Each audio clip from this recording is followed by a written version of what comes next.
YouTuber జ్యోతి మల్హోత్రా దర్యాప్తులో నివ్వెరపోయే అనేక అంశాలు బయటికి వస్తున్నాయి. పెహల్గాం ఉగ్రదాడికి కొన్ని నెలల ముందు ఆమె ఆ ప్రాంతానికి వెళ్ళినట్లు దర్యాప్తులో వెల్లడైంది. అంతేకాదు దాడికి ముందు ఆమె పాకిస్తాన్ వెళ్ళినట్లు కూడా పోలీసు దర్యాప్తులో బయటపడింది.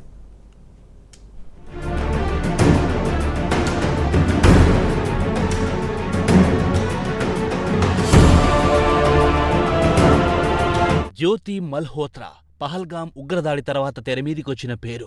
జ్యోతి మల్హోత్రా మౌలికంగా ఓ యూట్యూబర్ ట్రావెల్ విత్ జో పేరుతో కొంతకాలంగా ఆమె ఒక యూట్యూబ్ నడుపుతోంది. అయితే పాకిస్తాన్ తరపున భారత్లో గూఢాచార్యం చేసిందన్న ఆమెపై వచ్చిన ప్రధాన ఆరోపణ ఏప్రిల్ 22 నాటి పహల్గాం ఉగ్రదాడి తర్వాత సంభవించిన అనేక పరిణామాల్లో ఒక్కసారిగా ఆమె పేరు తెరమీదికొచ్చింది.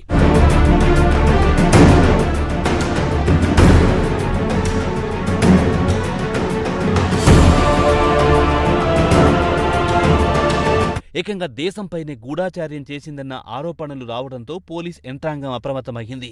కిందటి వారం హర్యానా పోలీసులు ఆమెను అదుపులో తీసుకున్నారు. అప్పటి నుంచి జ్యోతి మల్హోత్రా దర్యాప్తు కొనసాగుతోంది. కాగా జ్యోతి మల్హోత్రా దర్యాప్తులో అనేక నివ్వెరపోయే అంశాలు వెలుగు చూశాయి.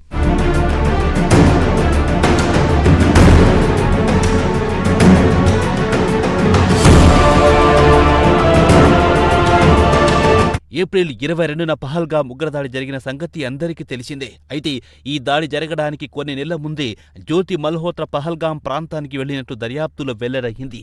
అంతేకాదు ఇదిలా ఉంటే ఇప్పటి వరకు అందిన సమాచారం మేరకు దాడికి ముందు 3 సార్లు ఆమె పహల్గాం వెళ్లినట్లు తెలిసింది. అంతేకాదు పహల్గాం భౌగోళిక పరిస్థితులను వివరించి ఓ వీడియోను కూడా తయారు చేసి పాకిస్తాన్కు అందజేసినట్లు వెల్లడించింది. వీటన్నింటితో పాటు పహల్గాం దాడికి ముందు పాకిస్తాన్కు అలాగే చైనాకు ఆమె వెళ్లినట్లు దర్యాప్తులో వెల్లడయింది.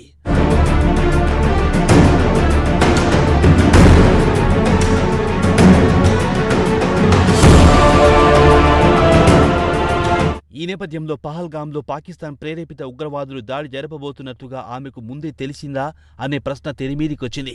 అంతేకాదు దాడిలో ఎంతమంది ఉగ్రవాదులు పాల్గొనబోతున్నారు, ఏ ఉగ్రవాద సంస్థ ఏ దాడి చేయబోతుంది, కీలక అంశాలని జ్యోతి మల్హోత్రాకు ముందుగానే తెలుసా అనే అనుమానాలు కూడా వస్తున్నాయి. ఈ అనుమానాలకు సమాధానాలు రాబట్టడంలో హర్యానా పోలీసులు అప్రమత్తమై తలమునకలై ఉన్నారు.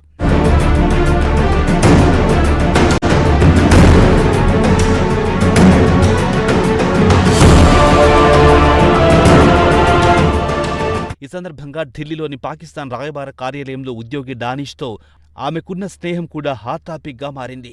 2023లో పాకిస్తాన్కు వెళ్లినప్పుడు జ్యోతి మల్హోత్రాకు డానిష్తో తొలిసారి పరిచయం అయినట్టు ఒక సమాచారం.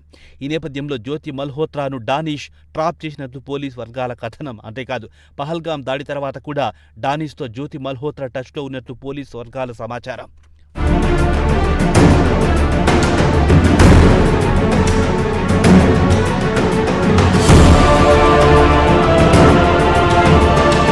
వీటన్నింటికి మించి డానిష్ సూచన మేరకు అలీహాన్స్ అనే వ్యక్తి జ్యోతి మల్హోత్రాను కలిసినట్టు పోలీసుల దర్యాప్తులో వెల్లడయింది. కాగా పాకిస్తాన్కు చెందిన నిఘా రక్షణ విభాగానికి చెందిన పలువురిని జ్యోతి మల్హోత్రాకు సదరు అలీహాన్స్ పరిచయం చేసినట్టు పోలీసు వర్గాల సమాచారం. దీంతో భారతదేశానికి చెందిన అత్యంత కీలకమైన సమాచారాన్ని పాకిస్తాన్ నిఘా రక్షణ విభాగాలకు వారికామె అందించినట్టు పోలీసులు ఆరోపిస్తున్నారు. ఈ ఆరోపణలపై ప్రస్తుతం దర్యాప్తు జరుగుతోంది.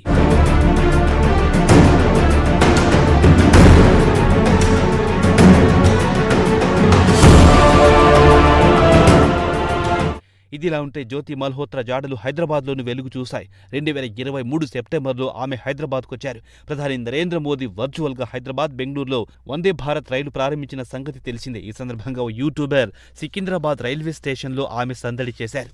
అయితే హైదరాబాద్లో జ్యోతి మల్హోత్రా ఎవరినైనా కలిశారా లేక ఏమైనా వీడియోలు తీశారా అనే విషయాలపై నిఘా వర్గాలు ఆరా తీస్తున్నాయి.